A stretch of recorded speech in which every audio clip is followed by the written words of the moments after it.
आखिरी दिन है 31 अगस्त और कल से एक नए महीने में हम प्रवेश करने वाले। हालेलुया। और मैं आशा करती हूँ सितंबर महीना हमारे चर्च के लिए आत्मिक रूप से बहुत ही आशीषित महीना होने वाला है। हालेलुया। आत्मिक रूप से बहुत बड़ा कार्य हमारे कलीसिया में होने वाला है, मैं विश्वास करती हूँ। और प्रभु हमारे बीच में मंडराएंगे। अगर हमारे पास चर्च का ओन बिल्डिंग होता तो ये फास्टिंग प्रेयर्स घर घर में नहीं रखती, चर्च में ही होता हर दिन। और फिर मुझे एक तरफ से थोड़ा सा सुबह इस बारे में हम बात कर रहे थे, मुझे लगा थोड़ा सा पेन कि काश ओन चर्च बिल्डिंग होता तो चर्च में रोज प्रार्थना होती, उसका पावर ही कुछ अलग होता। मैंने थोड़े समय के लिए ऐसा सोचा। मैं जब यहाँ पर आई थी तो प्रभु की आत्मा ने कहा कि चर्च क्या है, चर्च कौन है? चर्च तो लोग हैं, उनके लोग ही तो चर्च हैं। जहां उनके लोग हैं उनके साथ इकट्ठा हो गए, किसी के घर में इकट्ठा हो गए, वही उनका चर्च है। बिल्डिंग उनका चर्च नहीं है। तब मुझे लगा हाँ प्रभु, मैं भी क्यों उस बात को कम आंक रही थी। घर घर, हर एक घर घर कहलाने वाली कलीसिया में आपका घर जो है इस सितंबर महीना में चर्च बनने वाला है। पहले मुझे लगा मैं आपके घर को उधार ले रही हूँ, चर्च बिल्डिंग नहीं है। नहीं, आपका घर चर्च बनने वाला है। आमीन। कितने लोग अपने घर को चर्च बनाना चाहते हैं?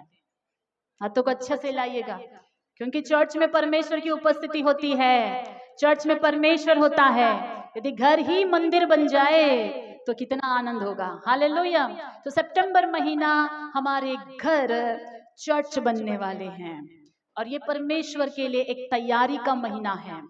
तो ये उपवास की प्रार्थनाएं, उपवास क्यों करते हैं, क्यों जरूरी है, उपवास का अर्थ क्या है, इस बारे में मैं बताना चाहूंगी। लोग उपवास कहने से क्या समझते हैं, पहले उसके बारे में बताना चाहूंगी। लोग समझते हैं खाना नहीं खाए तो उसको क्या बोलते हैं? फास्टिंग। बोलिए, खाना नहीं खाए तो क्या है? फास्टिंग। बहुत लोग यही सोचते हैं कि मैंने खाना नहीं खाया तो ये फास्टिंग है। कुछ लोग सोचते हैं कि खाना नहीं खा के उन दिनों में, फास्टिंग के समय में बुरा बात नहीं करना है, बुरा काम कुछ भी नहीं करना है, ये फास्टिंग का हिस्सा है सोचते हैं। और वो फास्टिंग रखने का कारण क्या होता है? इस पृथ्वी संबंधित जो काम हो नहीं रही है वो होने के लिए फास्टिंग करते हैं। इतना फास्टिंग के बारे में आप जानते हैं ना, है कि नहीं? बोलिए, यही फास्टिंग आपने किया होगा अभी तक कि जो काम नहीं हो रहा है आपकी जिंदगी में, जो रुका पड़ा है, अर्थली ब्लेसिंग यानी संसारिक आशीषों के लिए, भौतिक आशीषों के लिए, अपनी जरूरतों के लिए, जब कुछ काम बन नहीं रहा है तो हम क्या करना सोचते हैं? उपवास करके प्रार्थना करेंगे तो ये हो जाएगा। यही तो है ना स्थिरगर? नहीं, उपवास करते हैं आप, अच्छी तरह पता है। और उन दिनों, फास्टिंग के दिन क्या करना है? ध्यान से अपने मुंह को संभाल के रखना है। कोई गलत बात मुंह से नहीं निकलना है, गलत चीज नहीं देखना है, गलत कुछ नहीं खाना है। तो अपने आप को बचाकर रखने की कोशिश करते हैं। ऐसा उपवास करने वालों के साथ क्या होता है आपको पता है? जिस दिन उपवास खत्म होता है उस दिन के लिए एक व्यक्ति वेट करके बैठा रहता है।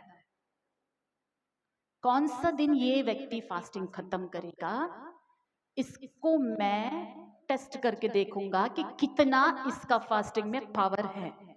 और वो और कोई नहीं है, वही गिराया हुआ लूसीफर, शैतान। ध्यान से सुनेगा। तो जिस टाइम आप फास्टिंग में हो, कैसे भी वो दिन काट लेते हो, क्योंकि आपने अपने मन को बनाकर रखा है, निर्णय लिया हुआ है कि मैं खाना नहीं खाऊंगा, 2 टाइम खाना नहीं खाऊंगा, शाम को 6 बजते ही खाना खा लूंगा या खा लूंगी, फिर दिन भर में अपने आप को बचाकर रखूंगा। और ये प्रार्थना छोटा सा जो मैंने जिसके लिए रखा है उसको मैं प्रेयर बराबर करूंगा। तो वो 1 मंथ हो, 21 डेज हो, 7 डेज हो, एक ट्रांसफॉर्मेशन दिखाई देता है उस फैमिली में या उस व्यक्ति में। बहुत साइलेंट साइलेंट अच्छे अच्छे अच्छे लगते हैं। उसको वेटिंग होता है, ये टाइम पीरियड खत्म होने के बाद एक दिन वेट करता है।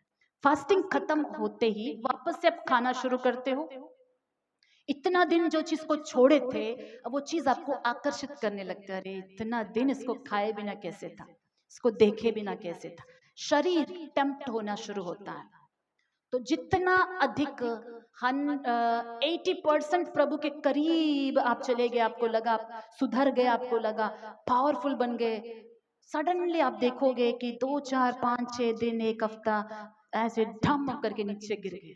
और गिरे तो गिरे, इतने दूर गए गिरे जैसे कीचड़ में सुअर को नहलाकर कपड़े पहनाकर बाहर लाकर छोड़ने के बाद फिर जैसे कीचड़ में लौटती है, वैसी हालत हो जाती है। ये सिर्फ एक दो नहीं, बहुतों के साथ होता है। इसका कारण क्या है मैं बताती हूँ। ये उन लोगों के लिए है जो प्रतिदिन परमेश्वर के लिए नहीं जीते हैं। ध्यान से सुन रहे हैं? जो प्रतिदिन डेली लाइफ में जो प्रार्थना को प्रैक्टिस नहीं करते हैं, प्रतिदिन प्रभु के साथ जीने के लिए जो अपने जिंदगी को अर्पण नहीं करे हैं, स्पिरिचुअल डिसिप्लिन जिन्होंने सीखा ही नहीं, अगर वो व्यक्ति उपवास करता है उससे उसका लाइफ चेंज नहीं होता।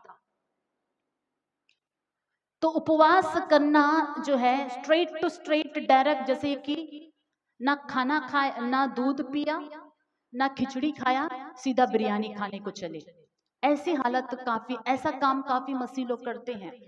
तो उपवास क्या है कि वो पहले एक डिसिप्लिन लाइफ हमारा होना चाहिए कि हम हर दिन प्रार्थना करने वाले व्यक्ति हो, हर दिन वचन पढ़ने वाले व्यक्ति हो।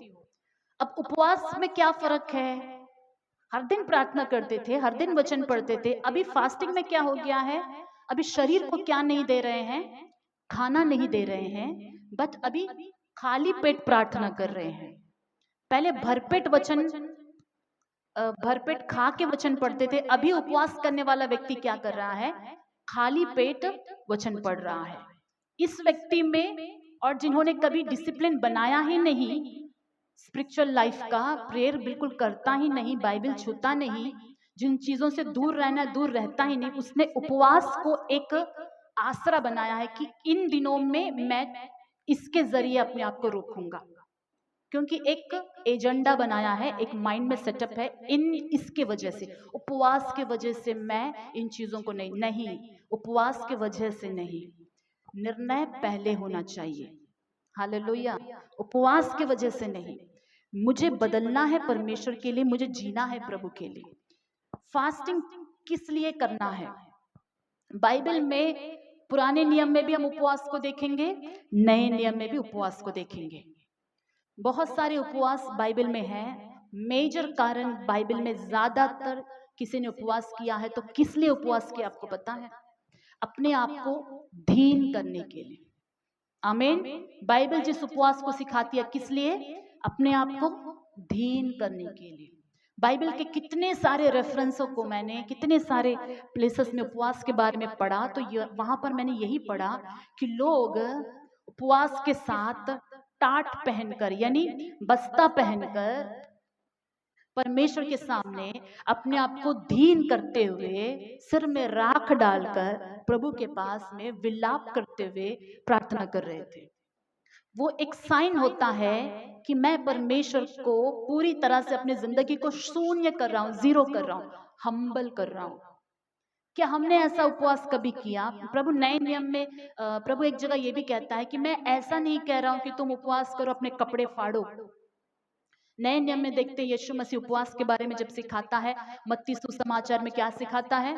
6 अध्याय में, जब तुम उपवास करो तो कैसे करो? पाखंडियों के समान मत करो, जो दिखाने के लिए दूसरों को उपवास करते हैं, कि उनका फेस देख के मालूम चल जाए कि ये क्या है, फास्टिंग में है। फेस ही बोल देना है कि क्या है वो, फास्टिंग में। ऐसा फास्टिंग मत करो जो लोगों को दिखाने के लिए करते हैं। ऐसे लोग भी थे, लोगों को दिखाने के लिए करते थे, फरीसी। तो प्रभु बोलता तुम ऐसे उपवास मत करो, तुम जब उपवास करो अपने सिर में तेल मलो, और प्रभु से जो रहस्य में तुझे देख रहा है उनके साथ उपवास करो। Secret fasting. पर्सनल फास्टिंग कैसे होनी चाहिए बोलिए? सीक्रेट होनी चाहिए। अभी कल वाला हमारा जो फास्टिंग वो सीक्रेट फास्टिंग नहीं है, चर्च में ओपनली अनाउंस करके हम कर रहे हैं। पर्सनल फास्टिंग कैसे होने चाहिए? परमेश्वर और आपके बीच की बातें हैं, और उपवास का पहला मकसद क्या है कि उपवास करके हमें क्या बनना है, बोलिए, दीन बनना है। अगर उपवास में दीन ही नहीं हुए, उपवास का फायदा ही, उपवास करके गुस्सा कर रहे हैं, उपवास का फायदा ही नहीं है। उपवास रिपेंटेंस के लिए, मन फिराव के लिए किया जाता है। उसका उद्देश्य ये है कि परमेश्वर, मैं अपने जीवन को अर्पण करना चाहता हूं, मैं नहीं कर पा रहा हूं, आपके साथ ठीक से जीना चाहता हूं, नहीं जी पा रहा हूं, देख मेरे पास, अब मैं आपके पास आया हूं उपवास के साथ, मेरी सहायता करिएगा, मैं ये जीवन आपके हाथ में दे रहा हूं, इसे आप सुधारिएगा। तो आप उपवास के समय ये मांगना, उपवास खत्म होने के बाद प्रभु मेरा नियमित प्रार्थना जीवन होना चाहिए। इस बात को काफी लोग भूल जाते हैं। किस चीज के लिए प्रार्थना करना? उपवास के बाद परमेश्वर मेरे लाइफ में क्या होना चाहिए? ट्रांसफॉर्मेशन होना चाहिए। उसके लिए आशा करके, इंतजार करके फास्टिंग करेंगे तो जो वो वेट कर रहा है ना, लूसीफर शैतान, उसके हथियार काम नहीं करेंगे आपके ऊपर। हालेलुया। क्योंकि आपको पता है कि फास्टिंग खत्म करते नेक्स्ट डे क्या करना है। आप रिटायरमेंट नहीं हो रहे हैं स्पिरिचुअल लाइफ से फास्टिंग के बाद। काफी लोग क्या हो जाते हैं, फास्टिंग खत्म होते हैं, प्रेयर से रिटायरमेंट ले लेते हो। Finally I got rest Lord, चलो आज प्रेयर खत्म हुआ, रेस्ट। शैतान उसी रेस्ट के पीछे तो वेट कर रहा था। कब आप बोलोगे कि मैं रेस्ट ले रहा हूं, कब आप बोलोगे मैं रिटायरमेंट ले रहा हूं। हालेलुया। तो फास्टिंग के बाद का जो लाइफ कैसे आप बिताएंगे, उसके लिए है मांगना यहां पर फास्टिंग के लिए। समझ में आया? इन उपवास की प्रार्थनाओं के दिनों को आप गोल्डन डेज की तरह देखते हो और नेक्स्ट डे को आप सोचते हो कि आप उस परमेश्वर की महिमा के अंदर में 21 दिन थे और उसमें से भी बाहर निकल आए हो। अभी तक सुरक्षा के कवच में थे, अभी बाहर निकल आए हो, अभी निहत्ता हो गए हो, महिमा से दूर आ गए हो। और ये माइंडसेट है जो डेविल आपके ऊपर वार करता है, किसी के ऊपर भी वार करेगा। समझ आ रहा है? हालेलुया। तो यहां पर तैयारी होती है वहां पर जीतने के लिए। आएंगे हम प्रभु के वचन में देखेंगे। जोएल उसका दूसरा अध्याय, योवेल की भविष्यवाणी की पुस्तक दूसरा अध्याय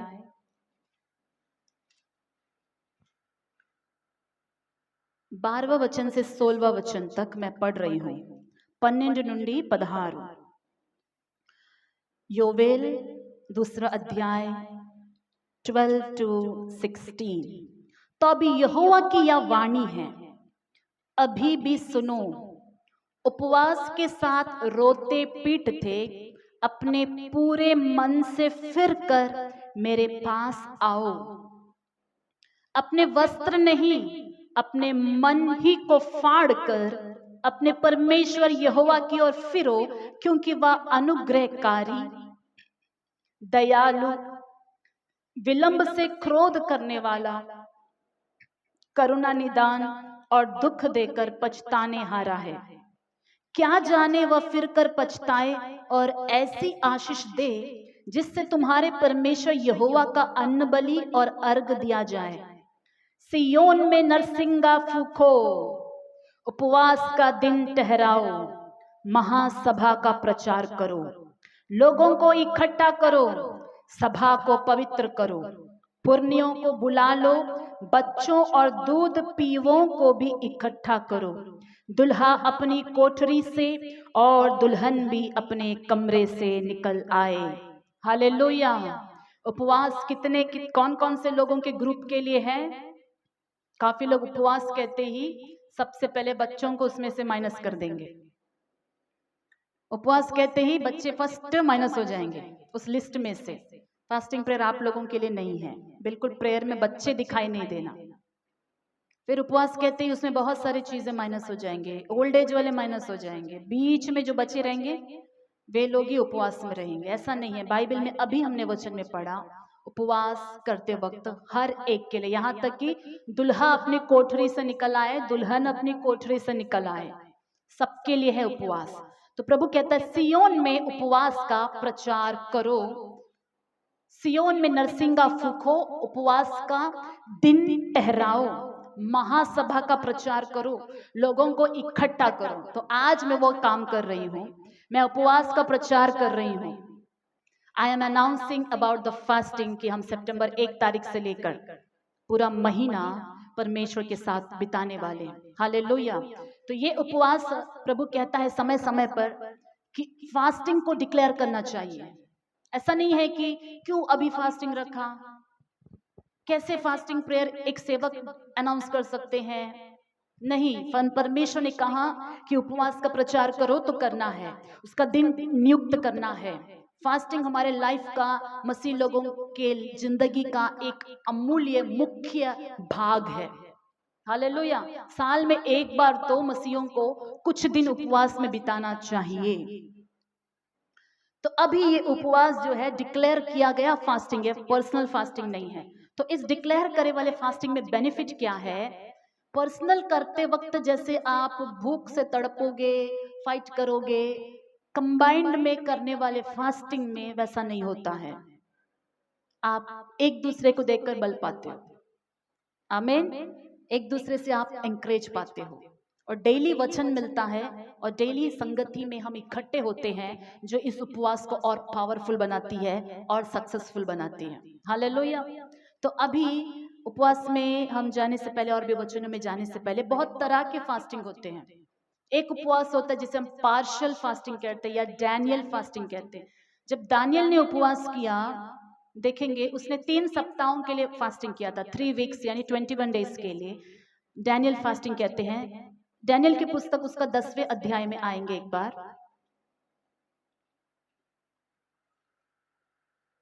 डैनियल चैप्टर 10, दानियेलु 10वां अध्याय, 10वें अध्याय में दूसरा वचन को मैं पढ़ रही हूं।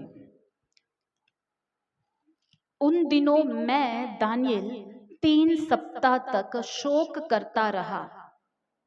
उन 3 सप्ताहों के पूरे होने तक मैंने ना तो स्वादिष्ट भोजन किया और ना मांस ना दाग मधु अपने मुंह में रखा और ना अपनी देह में कुछ तेल लगाया। हालेलुया। तो 21 डेज के लिए दानियल उपवास के साथ परमेश्वर के पास शोक कर रहा था, वो दुख मना रहा था। वो इज़राइल देश की पिछड़ी हुई दशा को देखकर, इज़राइल देश की आत्मिकता के गिर जाने की दशा, देश के नाश हो जाने की दशा, इन सब चीजों को देखकर विलाप कर रहा था। दुखी मनाने का उपवास था। दूसरे आत्मिक जीवन में गिर गए हैं वो देखकर दानियल अपने आप को कम कर रहा है, परमेश्वर के सामने पश्चाताप कर रहा है देश के लिए, पूर्वजों के पापों को जो उनके पितरों ने किया उसके लिए माफी मांग रहा है। जिस दशा में वो अभी बेबीलोन में बंदी में थे, उस परिस्थिति के लिए विलाप कर रहा था। प्रभु के सम्मुख में 21 दिन उसने ऐसे उपवास किया। इस फास्टिंग में कंप्लीटली फूड को उसने अवॉइड नहीं किया। लिखा है उसने स्वादिष्ट भोजन नहीं खाया, मांस मछली नहीं खाया, दाग मधु नहीं पिया, टेस्टी टेस्टी ड्रिंक नहीं पिया, फास्ट फूड नहीं खाया, साग पात नॉर्मल फूड खा के शोक मनाने का एक फास्टिंग है। ये डैनियल फास्टिंग बोलते हैं। तो ये ऐसे समय में हम कर सकते हैं। जो लोग बीपी टैबलेट, शुगर टैबलेट लेते हैं ना, उनको कंपलसरी खा कर ही दवाई लेना है, नहीं तो उनके हेल्थ में गड़बड़ी हो जाती है। ऐसे मेडिसिन लेने वाले ऐसा फास्टिंग कर सकते हैं कि उपवास आप पूरी तरह तो नहीं कर पा रहे, लेकिन लाइट फूड आप खाओगे और उपवास करोगे। आमीन। टेस्टी टेस्टी फूड आप नहीं खाओगे, आपके घर में गोश्त मछलियां आप नहीं खाओगे। ऐसा उपवास आप कर सकते हो। मैं किसी को जबरदस्ती नहीं बोल रही हूँ, ये आपका निर्णय होना चाहिए जिसे आप अच्छी तरह कर पाए। हालेलुया। तो ये एक फास्टिंग कर सकते हैं। एक और भी उपवास है जिसे हम कहते हैं, उसको भी पार्शियल फास्टिंग में ही गिना जाता है। ज्यादातर करते हैं ऐसा फास्टिंग कि मॉर्निंग टू इवनिंग तक कुछ खाए बिना उपवास करते हैं। तो जो लोग घर में रहते हैं वो ऐसा उपवास कर सकते हैं कि सुबह नाश्ता भी नहीं खाया, दिन का दोपहर का खाना नहीं खाया और शाम को वो खाते हैं। लेकिन फास्टिंग का अब मैं अर्थ बताती हूँ। सिर्फ पेट में खाना नहीं जाने से उसको फास्टिंग नहीं कहते हैं। अच्छी तरह से इस बात को सुनिएगा, सिर्फ पेट फास्टिंग करने से फास्टिंग नहीं होता है। साथ में क्या होना चाहिए? आपके शरीर के हर एक अंग उपवास करना चाहिए। समझ में आ रहा है? काफी लोग सिर्फ पेट को फास्टिंग करके बोलते मैं फास्टिंग हूं, लेकिन मुंह का फास्टिंग नहीं होता, आंख का फास्टिंग नहीं होता, कान का फास्टिंग नहीं होता, हाथ पांव का फास्टिंग नहीं होता, सोच का फास्टिंग नहीं होता। तो फास्टिंग का अर्थ है कि आपका सारे अंग उपवास करें। सिर्फ पेट को ही क्यों पनिशमेंट? और भूख नहीं पता चलने के लिए अगर आप एंटरटेनमेंट के वीडियोस देख रहे हैं, टाइम पास कर रहे हैं, क्यों? भूख पता ना चले, वो फास्टिंग नहीं है जी। That is not fasting. आंख तो फीस्टिंग कर रहा है ना, आंख तो सेवन कर रहा है, उसे भी बंद करें। फास्टिंग में जितना हो सके अपने शरीर के हर एक अंग को फीड करे बिना आप उसे कम करें। सुनना है तो प्रभु के वचन को सुनना है, वर्शिप सॉन्ग सुनना है। मुंह खोलना है तो बात करना है, तो शुभ समाचार बोलने के लिए बात करना है, काम की बात करना है, नहीं तो प्रभु की स्तुति के लिए ही मुंह उपयोग होना है। ऐसी उपवास जिसमें आपके सारे अंग मिलकर उपवास कर रहे हो। और सिर्फ इन चीजों से अवॉइड करना फास्टिंग नहीं है, तब भी इसे फास्टिंग नहीं कहते हैं। ध्यान से, सब चीज छोड़ दिए, खाना भी छोड़ दिए, इसे भी फास्टिंग नहीं कहते हैं। फास्टिंग ये तब बनता है जब ये व्यक्ति सब कुछ छोड़कर परमेश्वर को ढूंढ रहा है। हालेलुया। फूड को छोड़ दिया, परमेश्वर को नहीं छोड़ना। हर समय परमेश्वर को ढूंढना, उनके करीब रहना, उनके वचन को पढ़ना। फास्टिंग में आपको बल देने वाला कैसे एक व्यक्ति फास्टिंग कर पाता है, मैं आपको बताती हूँ। जिनको ज्यादा भूख लगता है उनको मैं बताती हूँ एक सीक्रेट। फास्टिंग के समय यदि आप परमेश्वर का वचन को पढ़ोगे, ध्यान करोगे, परमेश्वर के बारे में सोचोगे, ध्यान उनके ऊपर रहेगा, फूड के ऊपर नहीं रहेगा, तो आप आसानी से उपवास कर पाओगे। आमीन। वचन खाना चाहिए, वचन खाना चाहिए, क्योंकि आत्मा को भूखा मत रखना, शरीर को भूखा रखना। लेकिन आत्मा भूखा रहा तो वो फास्टिंग वेस्ट है। फास्टिंग क्या हो जाएगा? बोलिए, वेस्ट हो जाएगा। अब शरीर पेट में खाना नहीं जा रहा है, आत्मा के पेट में खाना जाना है। वो खाना क्या है? परमेश्वर का वचन है। इसको अच्छी तरह से पढ़ना है। अगर ये वचन पढ़े बिना कोई फास्टिंग करता है, मैं बोलती हूँ फास्टिंग के बाद वो 1% भी नहीं बदलेगा। वो व्यक्ति 1% भी उसका लाइफ चेंज नहीं होगा, क्योंकि आपने जो आपको बदलने वाला वचन है वो तो खाया ही नहीं। मेडिसिन लिया नहीं, चंगा कैसे हो जाएंगे? ये मेडिसिन है हमारी आत्मा की, ये औषधि है, ये भोजन है। यीशु मसीह कैसे 40 दिन उपवास कर लिए? पता है, यीशु मसीह ने ऐसा फास्टिंग किया, वाटर फास्टिंग नहीं था उनका, पानी भी त्याग कर फास्टिंग किया। ये सब नहीं कर सकते ऐसा फास्टिंग। मूसा ने किया था 2 बार, ना तो पानी पिया ना तो खाना खाया। सब नहीं कर सकते हैं। जिनको परमेश्वर कहता है वही लोग ये फास्टिंग करना है, अदरवाइज आधा फास्टिंग में स्वर्गवासी हो जाएंगे। तो ये पानी पिए बिना उपवास यीशु मसीह ने कैसे किया? इतना कठिन परिश्रम, खाना नहीं खाया, निराहार रहा। वचन में प्रभु के हर एक वचनों को, हर एक कार्यों को ध्यान कर रहे थे। उन्होंने वैसा कठिन परिश्रम किया, अपने शरीर के इच्छाओं को मार रहे थे, क्योंकि शरीर में आए थे। क्योंकि उसके बाद वचन में लिखा है, लूका में तो लिखा है कि 40 दिन शैतान उनको परखता रहा। मत्ती कहता है कि 40 दिन के बाद शैतान आया जब यीशु को भूख लगा। मैंने लूका में पढ़ा तो शैतान यीशु को 40 दिन टेस्ट कर रहा था। फाइनल खत्म होने के बाद बड़ा टेस्ट आया। 40 दिन परीक्षा हो रही थी, लेकिन यीशु मसीह ने जय पाया। और आखिरी आते आते देखेंगे कि वचन कैसे निकल रहा है उनके अंदर से, कैसे जय पाया वचन से। इसीलिए फास्टिंग के दौरान वचन ज्यादा पढ़ना है। ज्यादा पढ़ेंगे तो फास्टिंग के बाद ऐसा नहीं कि फिर वचन पढ़ने से रिटायरमेंट ले ले, मैंने पहले ही बोल दिया था। उसके बाद क्या करना है उसका ट्रेनिंग है फास्टिंग। आमीन। उसके बाद कैसे जीने वाले हैं हम, उसका ट्रेनिंग है फास्टिंग, उसका प्रिपरेशन है फास्टिंग। हमारे जीवन में जहां जय नहीं पा रहे हैं, जय पाने के लिए प्रिपरेशन का ये है।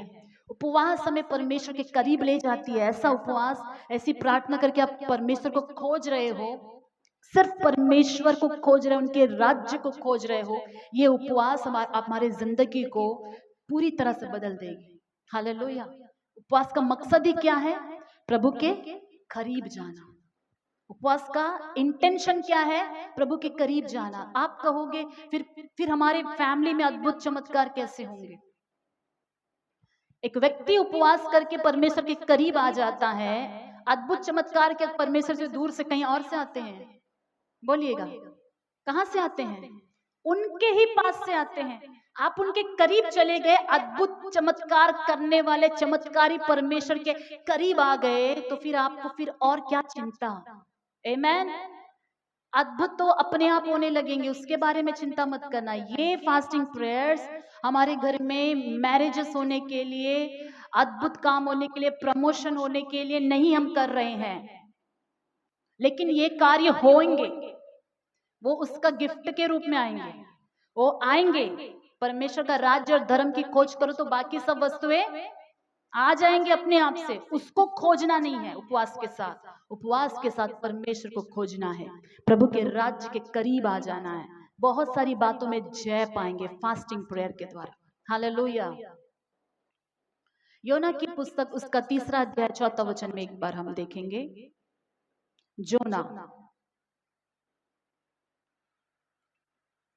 योना उसका 3 अध्याय 4 वचन। योना ने नगर में प्रवेश करके 1 दिन की यात्रा पूरी की और यह प्रचार करता गया, अब से 40 दिन के बीतने पर निनवे उलट दिया जाएगा। तब निनवे के मनुष्य ने परमेश्वर के वचन की प्रतीति की और उपवास का प्रचार किया, और बड़े से लेकर छोटे तक सबों ने टाट ओढ़ा। हालेलुया।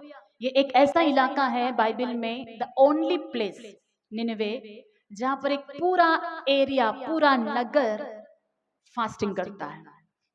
कितना अद्भुत है ना।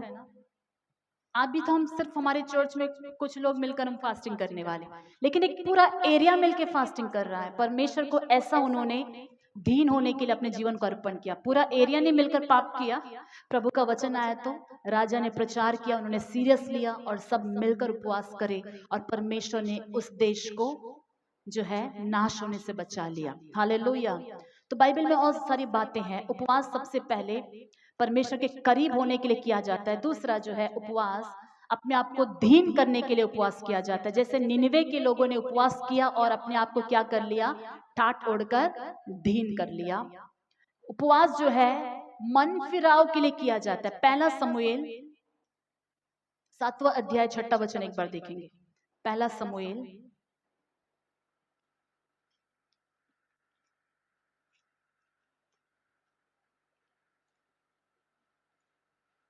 7वां अध्याय 6 वचन। तब वे मिस्पा में इकट्ठे हुए और जल भर के यहोवा के सामने उंडेल दिया, और उस दिन उपवास किया और वहां कहने लगे, हमने यहोवा के विरुद्ध पाप किया है। और शमूएल ने मिस्पा में इजराइलियों का न्याय किया। हालेलुया। यहाँ पर इजरायली क्या करते हैं? उपवास करके परमेश्वर के सामने अपने पापों का अंगीकार करते हैं। उपवास के समय अपने पापों को अंगीकार करना यानी रिपेंटेंस का फास्टिंग है। ये मन फिराव के लिए उपवास है कि प्रभु मैंने गलत जिया, अब मैं अपने आप को आपको अर्पण करता हूँ। तो उपवास क्यों करना है? अपने आप को अर्पण करने के लिए। जो नॉर्मल प्रेयर से आप नहीं कर सकते हैं, उपवास के साथ जब आप प्रार्थना करेंगे, आप देखेंगे कि आपके लाइफ में एक ट्रांसफॉर्मेशन होने लगेगी। शरीर को खाना नहीं देके, शरीर के किसी अंग को कोई प्रकार का एंटरटेनमेंट, कोई प्रकार का सेवन नहीं देकर, वचन को ध्यान करते हुए जब एक व्यक्ति प्रार्थना करता है, आपको नहीं पता वो प्रार्थना का बहुत पावर होता है। जो नॉर्मल प्रेयर नहीं कर सकता है, उपवास की प्रार्थना करती है, एक ट्रांसफॉर्मेशन आता है। आपकी प्रार्थना क्या होनी चाहिए? प्रभु मैं अपने पापों को मान लेता हूँ, आपके सामने मैं प्रार्थना करता हूँ कि मुझसे प्रभु जी आपके लिए जीना नहीं हो रहा है, मुझ पर दया कर, मुझ पर अनुग्रह कर। मुझ पर दया कर, मुझ पर अनुग्रह कर। ये सीरियसली अगर कोई व्यक्ति अपने आप को प्रभु को अर्पण करके सहायता मांगता है, मैं कहती हूँ ऐसे व्यक्ति में एक रियल ट्रांसफॉर्मेशन को हम देख सकते हैं, क्योंकि परमेश्वर उसे बदल देती है। प्रभु उसे बदलता है, अंदर से बदलता है, एक दैविक कार्य होने लगता है। एक व्यक्ति जब उपवास करता है अपने सारे शरीर के अंगों को फास्टिंग करा के, तो वो सीधा उसकी आत्मा स्वर्ग से ऐसे ही कनेक्ट हो जाती है। हालेलुया। कोई शैतान उस प्रार्थना को रोक नहीं पाता, क्योंकि उसके शरीर, क्योंकि शरीर तो शैतान के लिए एक मौका है ना टच करने का। शैतान तो शरीर में ही, शरीर के सोच में भी, शरीर के क्रियाओं के द्वारा एक व्यक्ति को जीतना चाहता है। अभी शरीर क्या है, फास्टिंग में है, पेट में खाना नहीं है, बॉडी वीक वीक है, ये वीक हो गया है, बॉडी फिजिकली वीक फील होता है फास्टिंग में, बहुत कमजोरी फील होगा आपको फिजिकली। और ना अपने आंख को अपने गलत होने से, गलत देखने दिया, ना कानों से बुरा सोच रहे हैं, सुन रहे हैं, ना मुंह से, आप पूरे सारे अंगों को अर्पण कर दिए हैं प्रभु के सामने, आप रो रहे हैं फूट फूट कर। ये रियलिटी है। तब आप एक रियल व्यक्ति को, आपके अंदर आपकी आत्मा जो भूखी है, प्यासी है, वो सही में परमेश्वर से कनेक्ट हो जाएगी। उस वक्त एक रियल रियल ट्रांसफॉर्मेशन होने लगेगा। ऐसी प्रार्थना में आप आत्मिक चीजों को मांगेगा कि प्रभु मुझे अपने आप को रिवील करो, मुझे प्रकट करो। प्रभु उपवास क्यों करना है? परमेश्वर से मांगना है कि मुझ पर आप प्रकट हो जाओ। प्रभु मैं आपके लिए जीना चाहता हूँ, I want to be close with you, मैं आपसे करीब जीना चाहता हूँ। प्रभु मुझे सहायता कर। जब एक व्यक्ति बिलक बिलक कर ऐसा रोता है प्रभु के सामने, उसके जिंदगी में एक महान परिवर्तन होता है। हम ये काम नहीं करे बिना कैसे हमारे अंदर परिवर्तन आएगा? बोलिए। अगर हम सच में परमेश्वर के लिए ऐसा एक स्टेप नहीं लेंगे तो कैसे हमारे अंदर सच्चा परिवर्तन आएगा? तब तक हम डुप्लीकेट ही मसीही रहेंगे, ऊपर ऊपर ही हम मन फिराव का नाटक वाली प्रार्थना करते रहेंगे, लेकिन अंदर से कुछ और रहेंगे हम। रियल ट्रांसफॉर्मेशन जो है उपवास लेकर आती है। और ये जो है उपवास जो है हमें स्पिरिचुअल रेवलेशन देते हैं। आपको पता है आत्मिक आंख खुल जाती है उपवास के दौरान। क्या होता है? आत्मिक आंख खुल जाता है। हम परमेश्वर की बातों को आसानी से ग्रहण करने लगते हैं, आसानी से समझने पाते हैं। बाइबल उससे पहले पढ़कर आपको वैसा नहीं समझ में आया होगा जो उपवास के दौरान आपको, आपके सारे स्पिरिचुअल सेंसेस खुल जाते हैं, आप परमेश्वर के बातों को समझने लगते हैं। हालेलुया।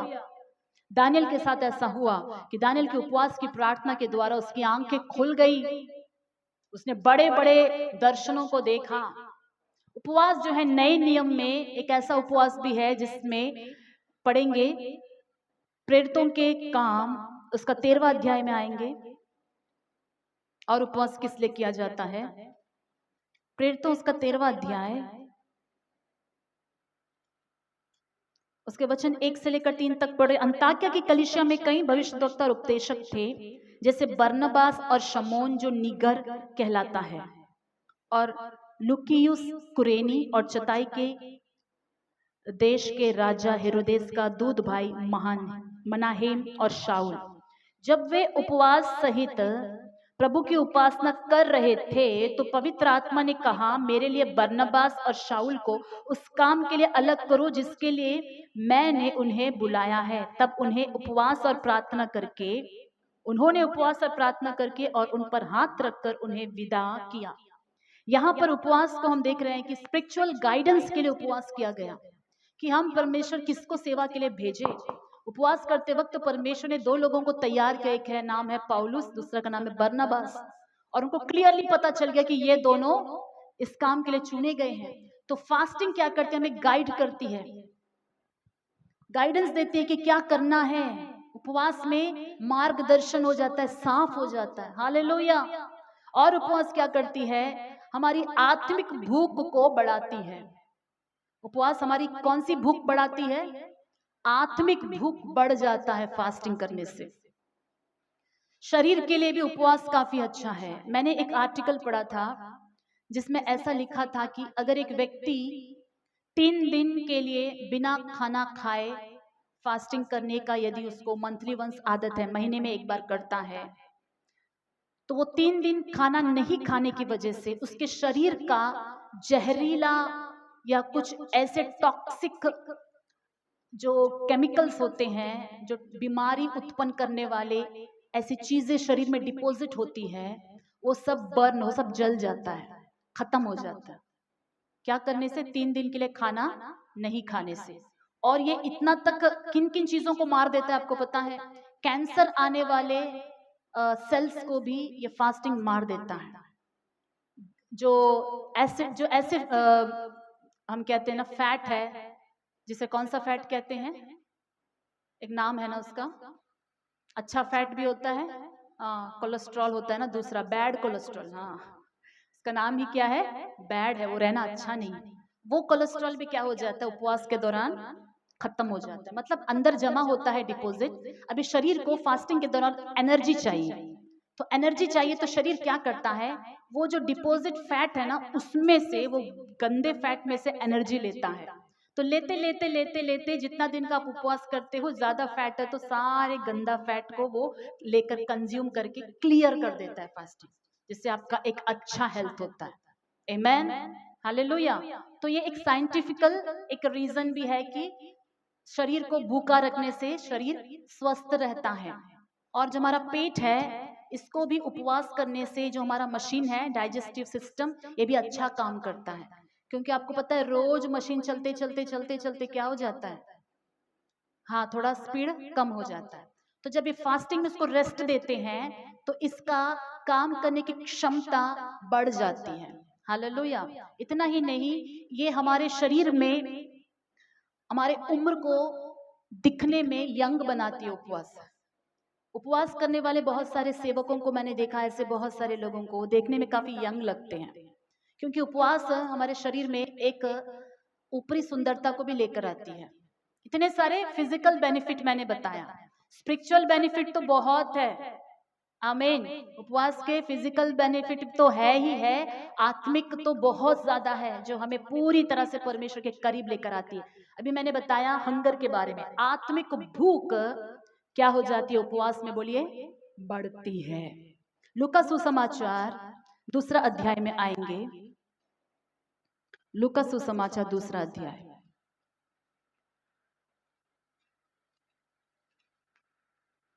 वहां पर एक स्त्री को हम देखते हैं, उसका 36 से, आशेर के गोत्र में से हन्ना नामक फनुएल की बेटी एक भविष्यद्वक्तनी थी। वह बहुत बूढ़ी थी और विवाह होने के बाद 7 वर्ष अपने पति के साथ रह पाई थी।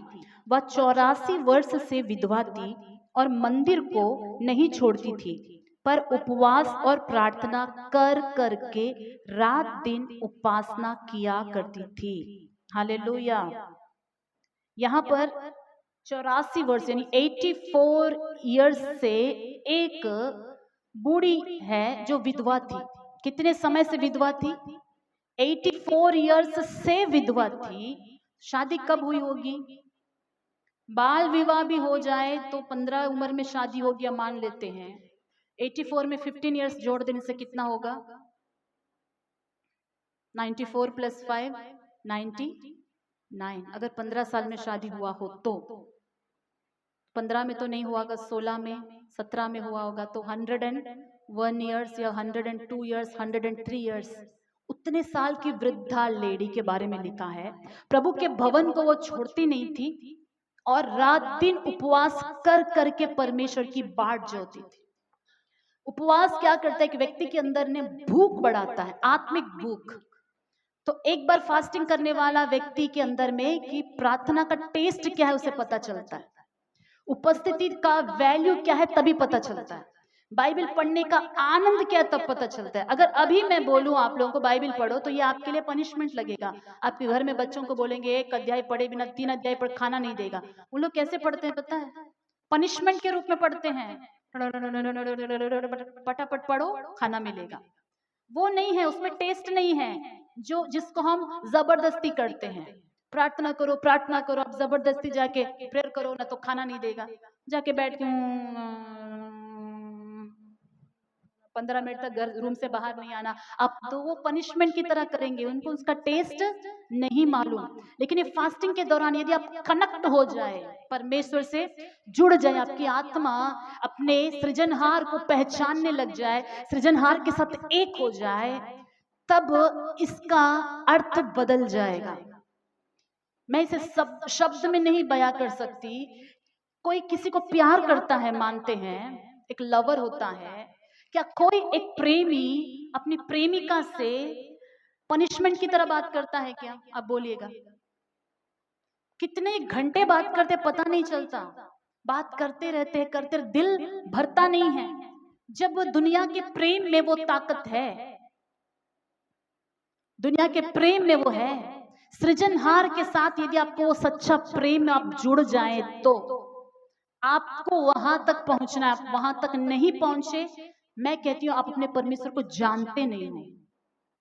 कलिसिया, फिर बहुत डेंजर में हो आप प्रभु को अभी तक क्या नहीं कर रहे हो, जानते नहीं हो। यदि आपको आराधना करना अच्छा नहीं लग रहा है, बोरिंग फील हो रहा है, आप कनेक्ट नहीं हो पा रहे हो, आप डेंजर में हो। वचन पढ़ते वक्त आप उसमें जुड़ नहीं पाते हो, कनेक्ट नहीं हो पा रहे हो, बस ऊपर ऊपर से जा रहे हैं, बस मुंह पढ़ रहा है, आप डेंजर हालत में हो, शरीर से कर रहे हैं। प्रभु ऐसों के बारे में बोलता है, तुम्हारे होठ तो मेरी स्तुति करते हैं, तुम्हारा हृदय मुझसे दूर है। इन लोगों को परमेश्वर अपने लोग करके नहीं कहता है, तो ये कौन से मसीह हुए? नहीं चाहिए परमेश्वर की ऐसी जिंदगी। फिर कब तक ऐसा ही जिएंगे?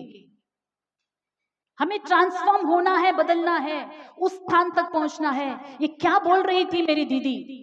आप ऐसा पूछो परमेश्वर से कि प्रभु मेरे सेवक, मेरे पास्टर क्या बोल रहे हैं, वो कौन से जो है रिलेशनशिप के बारे में बोल रहे हैं, जिसमें प्रार्थना में बैठने से समय नहीं पता चलता। आपको लगेगा नहीं एक सर्टन उम्र पार होने के बाद भक्ति ऑटोमेटिक आ जाएगी। जी नहीं, मैं जब मात्र 13 एज की थी, 13 to 11 12 13, उस समय से मैंने परमेश्वर को चखना शुरू किया।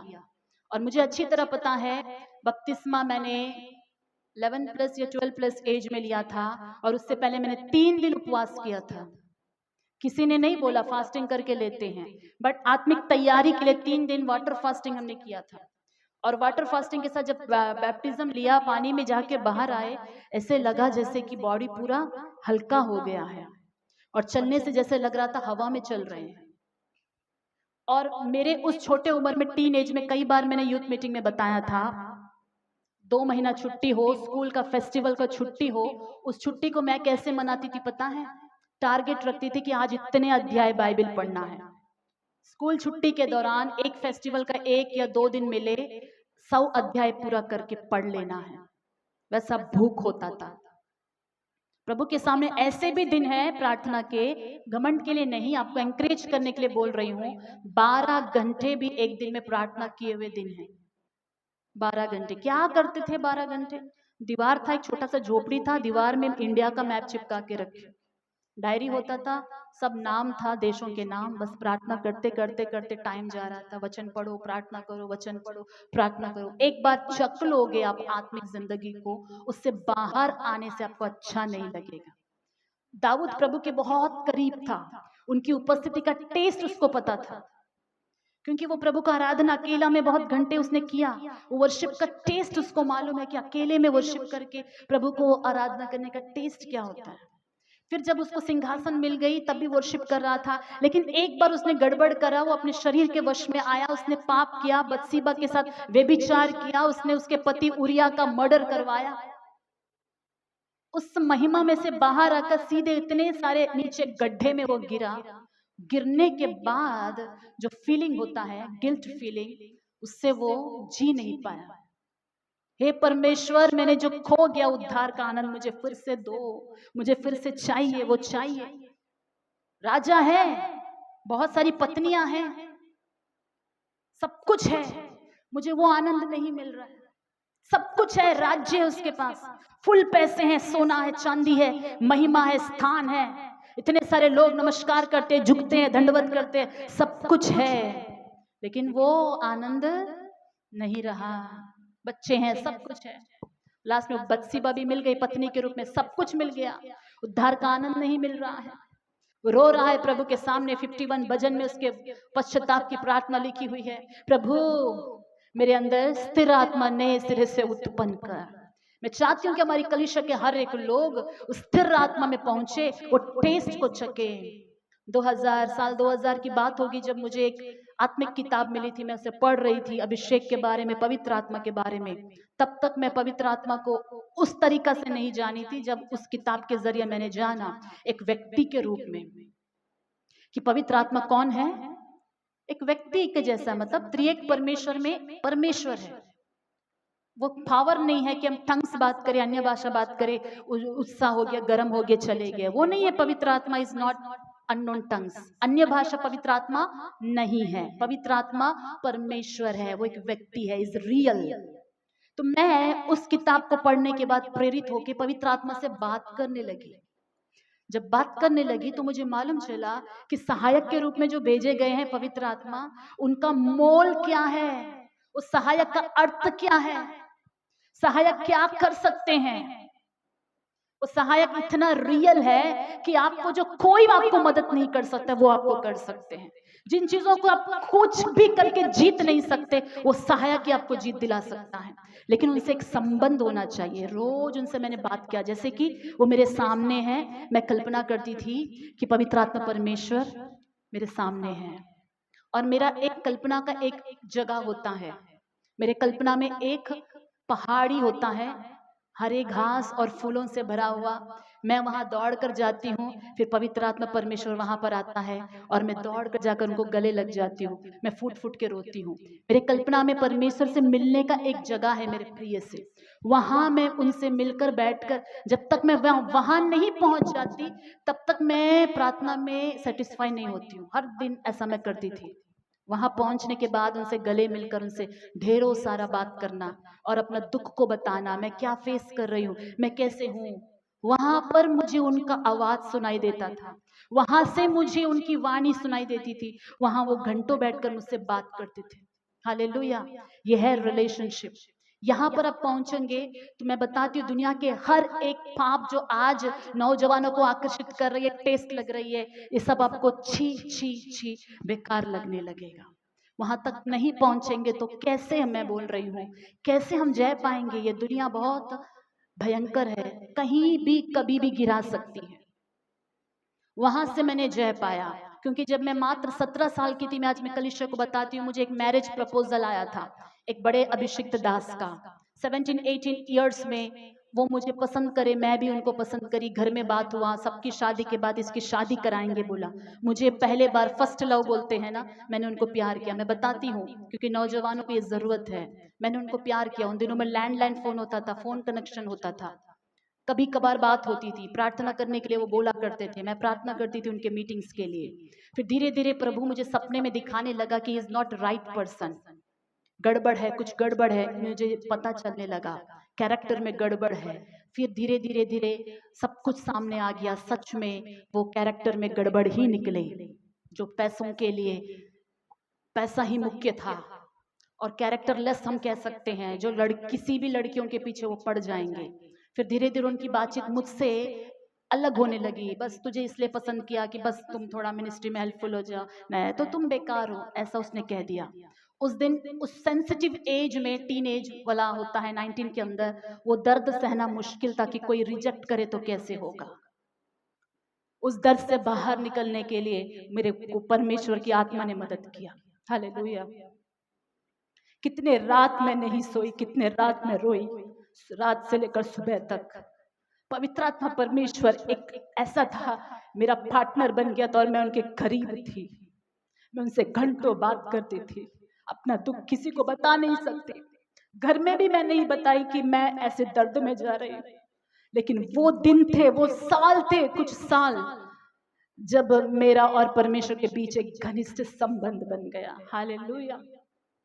और उन दिनों में मैं जो सीखी वही था मेरे लाइफ का फाउंडेशन, जिस पर मैं आज भी खड़ी हूँ। हालेलुया। मैं बताती हूँ नौजवानों, छोटे छोटे से ब्रेकअप हो जाता है किसी का तो वो सुसाइड करने के लिए भागते हैं। मसीही लोग, आप जिन चीजों को पकड़े हो नाम मसीही रखकर, मत सोचो कि वही सब कुछ है। सच्चा प्रेम प्रभु में है, उसको खोजो। क्यों पैसों के पीछे, क्यों आप दुनिया के पीछे जा रहे हो? वो एक प्रेमी है प्रभु, सच में उनके करीब जाएंगे। आप जानते हो यीशु कितना सुंदर है, कितना सुंदर है, आपको पता है? ये दुनिया के एक भी हीरो काम नहीं आएंगे, उतना सुंदर है वो। प्रार्थना में उनको आप देखो तो एक बार टेस्ट करके देखो उनकी सुंदरता को, उनसे बात करके देखो, आपको लगेगा कि हम लायक नहीं है ऐसे परमेश्वर। मैं कहती हूँ स्वर्ग में जब जाएंगे तो हम शॉक हो जाएंगे, इतने सुंदर परमेश्वर हमारा परमेश्वर था क्या, इतना हैंडसम। काश मुझे पहले होता तो मैं और अच्छी तरह से उनका आराधना करता। रियली आपको गिल्ट फील होगा। मैं इसीलिए बताती हूँ, जो प्रभु की ठीक से आराधना नहीं करते, मैं इसीलिए बोलता आप जानते नहीं हो कि वो कौन है, आप जानते नहीं उनके सामर्थ्य कौन है, कैसी है। अगर आप जानोगे तो आप ऐसे नहीं रहोगे। हालेलुया। जो उनको जानता है वो ऐसे नहीं रहता है जब आराधना करते हैं। इसलिए मैं आज मैसेज से पहले संडे वर्शिप के बारे में मैं बता रही थी, जो उनको जानता है वो ऐसे आराधना नहीं करेगा, वो बेस्ट देगा। क्योंकि वो हम कितना भी करें ऐसा लगेगा कि वो कम है, कितना भी करे वो लगेगा वो कम है। वहां तक आपको पहुंचना चाहिए। वो हंगर वो भूख कहां से आएगी? उपवास की प्रार्थना के द्वारा। एक और है, उपवास हमारी प्रार्थना जीवन को प्रभावित करती है, बलवंत बनाती है। बहुत सारे वचन है। इसके अलावा उपवास जो है कैसे किया जा सकता है, जैसे मैंने बोला 2 टाइम का मील छोड़ के आप फास्टिंग कर सकते हैं।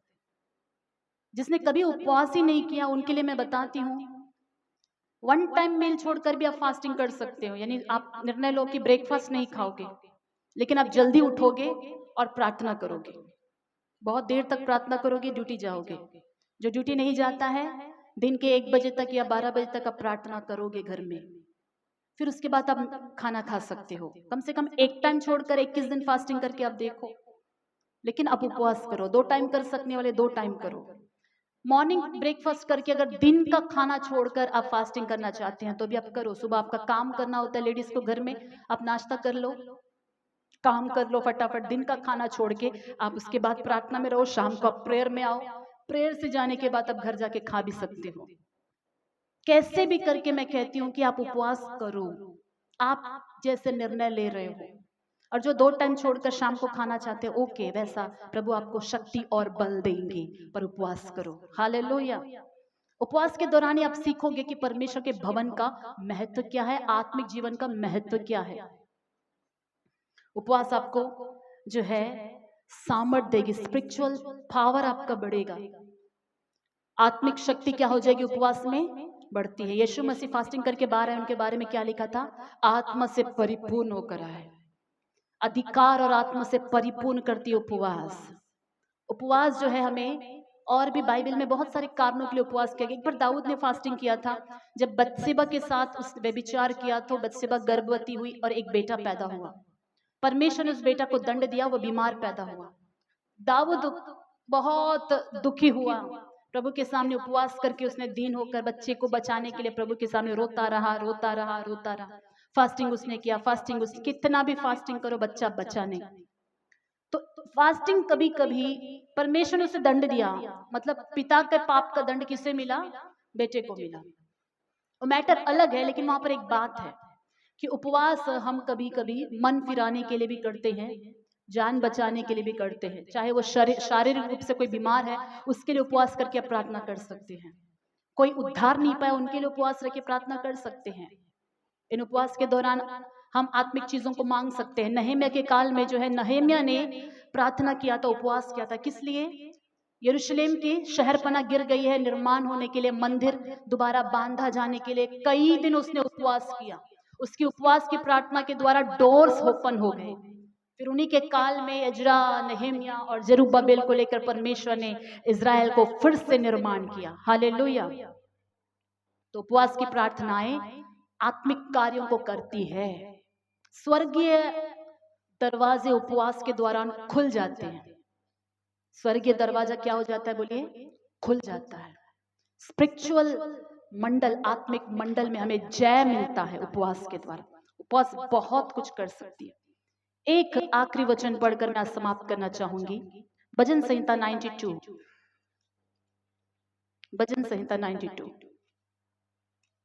92 कीर्तना उसका 12 से 14 तक। धर्मी लोग खजूर के समान फूले फलेंगे और लबानोन के देवदार के समान बढ़ते रहेंगे। वे यहोवा के भवन में रोपे जाकर हमारे परमेश्वर के आंगनों में फूले फलेंगे। वे पुराने होने पर भी फलते रहेंगे और रस भरे और लहलहाते रहेंगे। आमीन। यहाँ पर क्या लिखा है? धर्मी लोग कैसे बढ़ेंगे? खजूर पेड़ के समान फूलेंगे फलेंगे, लबानोन के देवदार पेड़ के समान बढ़ेंगे। वे यहोवा के भवन में रोपे जाकर हमारे परमेश्वर के आंगनों में फूले फलेंगे। लेकिन ये पेड़ कहां पर लगाया गया है? बोलिए। यहोवा के भवन में। आपकी बाइबल में ऐसे लिखा है, 13 वचन तेलुगु में एक जन पढ़िएगा। యెహోవా మందిరంలో నాటబడిన వారై దేవుని ఆవరణంలో వర్ధిల్లుదురు। धर्मी लोग कहां पर रोपे गए? ఎక్కడ నాటబడాలి మనము? దేవుని मंदिरम। आपको मालूम है चर्च किस लिए है? विश्वासी सिर्फ आकर जाने के लिए नहीं है। ये एक जमीन है, परमेश्वर की खेती है जिसमें आप बोया जाना चाहिए। प्लांटेड, स्थिर रूप से परमेश्वर के भवन में जो बोया जाता है, यानी जो परमेश्वर के भवन में से वचन सीखकर, वचन परमेश्वर के भवन से आत्मिक रूप से जो जुड़ा रहता है, कनेक्ट रहता है, प्रभु के भवन से जो प्रेम करता है, यहां से सार लेकर जो बढ़ता है, वो परमेश्वर के भवन में लगाया हुआ पेड़ के समान है। हालेलुया। तो जो पेड़ यहाँ पर अच्छी तरह से जड़ पकड़ता है, वो पेड़ कैसे बढ़ता है? खजूर के पेड़ के समान फलता है, फूलता है। वो लबानोन, यानी लबानोन के जंगल के देवदार के जो पेड़ होते हैं, ऊंचे ऊंचे होते हैं देवदार के पेड़। वो पेड़ की लकड़ियां सड़ती नहीं है। उन दिनों में जैसे भी हम पटाक लकड़ी को काफी वैल्यू देते हैं ना, अंडमान में टेक और पटाक का काफी वैल्यू होता है। तो टेक की लकड़ियां सड़ती नहीं है जल्दी, और उसके पेड़ बड़े लंबे मोटे होते हैं। तो बाइबल के काल में जो पेड़ ज्यादा वैल्यूबल था वो है देवदार। प्रभु के भवन बनाने के लिए, राजा सुलेमान का महल बनाने के लिए देवदार लकड़ियों का इस्तेमाल हुआ। वो सड़ते नहीं है, इसमें कीड़ा नहीं लगता है। तो प्रभु कहता है कि जो मेरे भवन में बढ़ता है, यहाँ रोपा जाता है, वो लबानोन के जंगल के देवदार वृक्ष के समान बढ़ता है। उसमें सड़ने की बात होती नहीं है, गिरने की बात होती नहीं है, स्ट्रांग बन जाते हैं। वो खजूर कितना ही क्या होते हैं? फलते हैं, फूलते हैं। वे पुराने होने पर भी, इंग्लिश में लिखा है कि even in the old age, जो भवन में ही बड़े हुए हैं, प्रभु के चर्च में ही जो बढ़ रहे हैं, उनका ओल्ड एज हो जाने से भी क्या है उनके बारे में लिखा? रस भरे और लहलहाते रहेंगे। हालेलुया। रस रहेगा उनके अंदर, सार रहेगा उनके अंदर, टेस्ट रहेगा उनके अंदर, खुशबू रहेगा उनके अंदर, जीवन रहेगा उनके अंदर। ब्लेस्ड रहेंगे वो लोग। चर्च इतना इंपॉर्टेंट है। आप सोचिए कि हम सच में चर्च में बोए गए हैं, प्लांट किए गए हैं, बढ़ रहे हैं, चर्च से सार लेकर बढ़ रहे हैं, कि दुनिया की सार से बढ़ रहे हैं।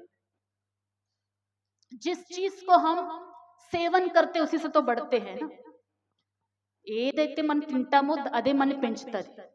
जिस चीज को हम ज्यादा सेवन करते लेते हैं, उसी से हम बढ़ते हैं, वही हमारे अंदर रहेगी।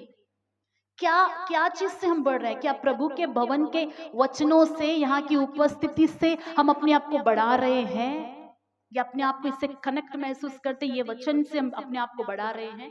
तो ये वचन आपको ऐसा बढ़ाएगी कि आप खजूर की नाई फलेंगे, फूलेंगे। आमीन। ब्लेस्ड विश्वासी की तरह रहेंगे, फलदायक विश्वासी की तरह रहेंगे, ब्लेस्ड पेड़ की तरह रहेंगे। अगर दुनिया से सार ले रहे हैं, वहां से आप सीख रहे हैं, दुनिया की चीजों से, तो दुनिया आपके अंदर आएगी और वो काला काला जड़ की तरह शैतानी बीज आपके अंदर नजर आएगा, वो बढ़ेगा नहीं। वो डाली कुछ समय के बाद काट डाला जाएगा। प्रभु कहता है जो फल नहीं रहा है, जो फल नहीं ला रहा है। ये उपवास की प्रार्थनाएं हमें परमेश्वर में रूटेड बोलते हैं, जड़ पकड़ने के लिए है, कि हम स्ट्रांग बन जाए। ऐसा नहीं कि हिलता डुलता विश्वासी, एक संडे पावरफुल, एक संडे जीरो, एक महीना अच्छा, दूसरा महीना डाउन, ऐसे नहीं। हमें एक स्थिर विश्वासी बनना है। आप सबको एक स्थिर विश्वासी, और देख कर ही लगना है कि आप फल रहे हो, आप बढ़ रहे हो, आप में फल आ रहा है। हालेलुया। कल रात की कल समय कल के दिन मुझे एक अच्छा सपना आया। मैंने देखा एक पेड़ देखा और कुछ विश्वासी फल तोड़कर मुझे दिए थे। मैं प्रभु का धन्यवाद करती हूँ उन विश्वासियों के लिए। बहुत जल्दी फलवंत विश्वासी को मैं देखने जा रही हूँ। हालेलुया। फल फल आपके अंदर होगा, चेंजेस आपके अंदर से फल आत्मिक फल निकलने लगेगा, क्योंकि सार लेकर आप बढ़ रहे हो। अब बढ़ो प्रभु के भवन में से। 6 दिन का इफेक्ट आपके अंदर दिखाई नहीं देना है। दुनिया में बिताए गए उन 6 दिन के काम काज, वो लोगों से उठना बैठने का असर आप में नहीं दिखना है। यहाँ से जो सार लेकर आप बढ़ रहे हो, वो आपके अंदर दिखना चाहिए। हालेलुया। इसलिए इन प्रार्थनाओं को जो कल से होने वाली है, मिस मत करना। जितना हो दौड़ कर आइएगा। हर दिन वचन रहेगा, प्रार्थना रहेगा, प्रभु में हम्बल होंगे। सिर्फ वो टाइम नहीं, घर में रहो, आप जॉब में रहो, ड्यूटी में रहो, परमेश्वर के साथ आप कनेक्ट रहना प्रतिदिन, और प्रभु के साथ बढ़ते रहना। प्रभु इस वचन को हम सब सुनने वालों के जिंदगी में आशीषित करे। आमीन, आमीन, आमीन। आइए इस वक्त हम उठकर खड़े हो जाएंगे। प्रभु की